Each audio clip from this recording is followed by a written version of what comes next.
Hello everyone, welcome back for your daily dose of serotonin.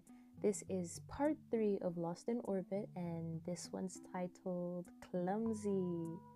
Enjoy!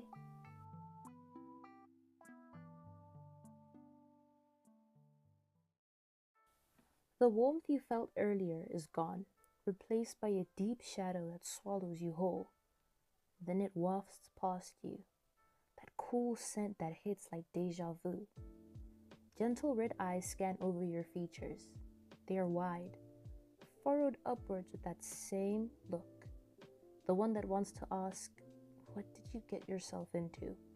but with quiet concern wrapped underneath. His breath is fresh, minty, ombre hair pieces framing his face softer than you'd imagined. Hunched over your balled up form, his arms brace around either side of your body like it's nothing, like he wants to say something. He blinks, then softly softens his shock with a crooked, sheepish grin. "Looks like someone's got a talent for gravitational disasters," he says, tilting his head as his eyes flick over your form, just to make sure a book hadn't nipped you on the way down. It's surreal seeing him in this light, where his features are so close and detailed.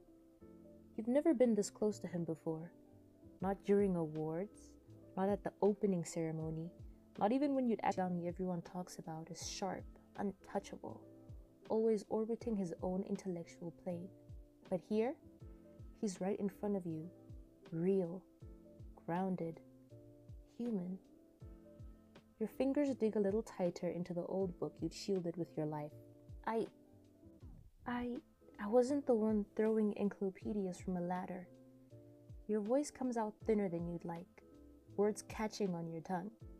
You keep your trained gaze on the cracked spine of the book in your arms, as though studying the faded title could hide the flush crawling up your neck. "True," he nudges his head side to side. "No, you're the one standing directly in the impact zone. Rookie move." Parts of his lab coat drape over you, caressing you with each small movement he makes, hands still caging over you. You feel the goosebumps littering your skin and the stutter your chest makes as it heaves. You speak without thinking. Says the guy who dove into the impact zone to save his opponent. Your voice fades as you finish the sentence, and you can see the exact moment his eyebrows perked up. The echoes of the library are distant, muffled as the pang of your heart fills your head. He stands up slowly, and clicks of metal sound from his pocket. "Oh, so she can talk," he teases. And the first thing you notice is the thin and tightly wrapped bandages around his fingers. They look fresh. You blink out of it and quickly grab his wrist. His skin is warm beneath the rough weave of the bandages, the heat of it bleeding into your palm before you can think twice. He pulls you up in one swift motion. Fluid, practiced, the kind of strength that doesn't show until it matters. You're on your feet before you can even register the movement. Too fast. You stumble forward, and suddenly your nose is very close to his. His eyelashes flutter down at you, breath soft against the peach fuzz above your lips. Anyone watching from afar would definitely get the wrong idea. Gravity hates you. You suck in a breath, messily clearing your throat. You step away, lips pressed tightly together and frantically avoiding his. "Ouch," he fake winces. "I don't smell, do I?" "Oh no, you definitely said that out loud." You backtrack immediately. No, I didn't mean it like that. He laughs. A genuine laugh where his head falls back a little, carefree and bright. "I'm just messing." You let go of his hands, a shy smile of your own creeping up. You'd long forgotten this feeling of speaking to someone, the warm, inviting feeling that makes you feel like you're speaking to someone familiar. He steps back slightly before turning around to pick up the fallen books. "You always wander into danger holding priceless antiques, or is today special?" Thick books and rusted papers are scattered around the floor, spines bent and edges worn from centuries of hands. Dust motes spiral in the dim light, catching in the golden beams of the high library windows.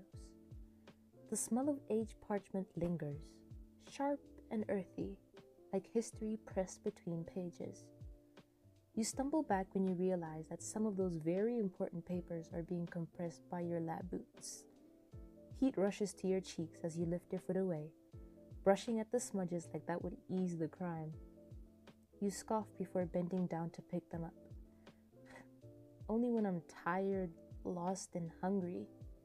He snickers. A dangerous combo.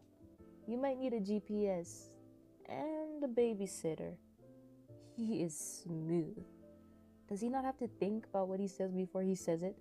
You're jealous. You glare at him like bite. You spin around to face him, eyes wide. Mayday, mayday. You're actually talking to him without making a fool of yourself. You want to put a hand over your mouth right now, only because every radar and siren in your body is going haywire. It feels like you're in a weird dream, the part where the confidence takes over and spews out everything she has to say. What's even weirder is how he doesn't even hesitate to match the energy, or more so you matching his, but the ladder shakes, and the employee from earlier is climbing her way to the ground. Both of you hurry to grab either side of it, steadying her.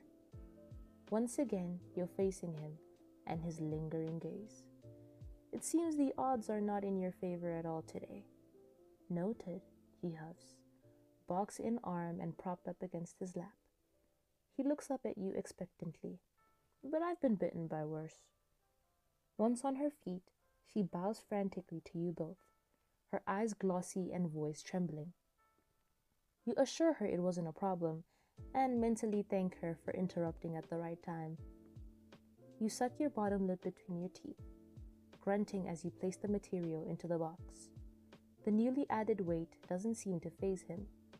His lab coat sleeves are rolled up, crinkling right above his elbows.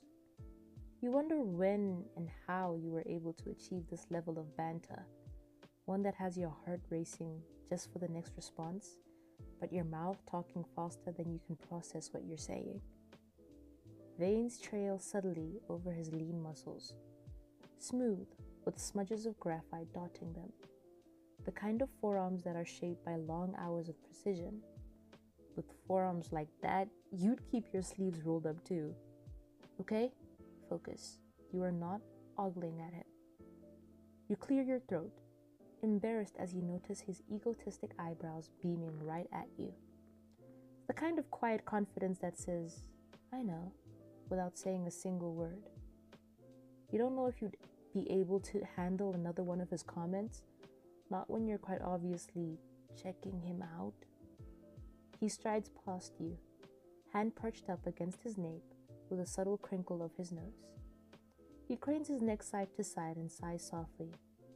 He looks back, the warm light of the library softening his face in a way you can't explain, stripping his lab coat in pale gold. You coming? He furrows his brows at your moving form.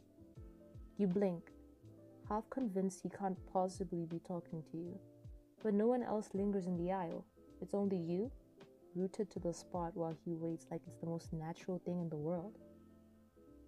He huffs at your confusion, thumb lazily pointing towards the door. Cafeteria's that way. You let out a small hum of confusion. When did you mention that you were looking for the cafeteria? Even if you did, why in the heck would he want to show you where it is? Your eyes widen. Kaede mentioned he was looking for you in her texts. You didn't take it seriously at the time, but now your mind races at every possible reason Senku Ishigami might have been looking for you. You can't ask him yet, not until you can actually confirm he was looking for you or just wandering around the library as well. You stroll lightly behind him, the air shifting as you step out of the library, cooler and livelier with the faint hum of voices from the corridors. His coat sways with each stride, the stark white standing out against the muted wood panels and iron beams of the expo hallways. How did you know I was looking for the cafeteria? You ask, hugging the old book to your chest like a shield. Just a hunch. His answer is maddeningly casual, as if he hadn't just appended your entire train of thought. You catch yourself staring at the back of his head, at the way the strands of pale green hair catch the light. Each step he takes seems purposeful, as though he knows each corner of this place already. You trail a little behind, matching his pace as best as you can. Your heart is still unsteady, caught between the adrenaline of almost being flattened by books and the far more dangerous sensation of Senku Ishigami actually walking beside you.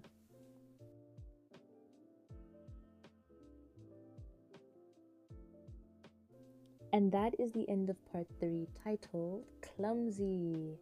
And just a little note, you guys can find these stories that I'm reading on Wattpad.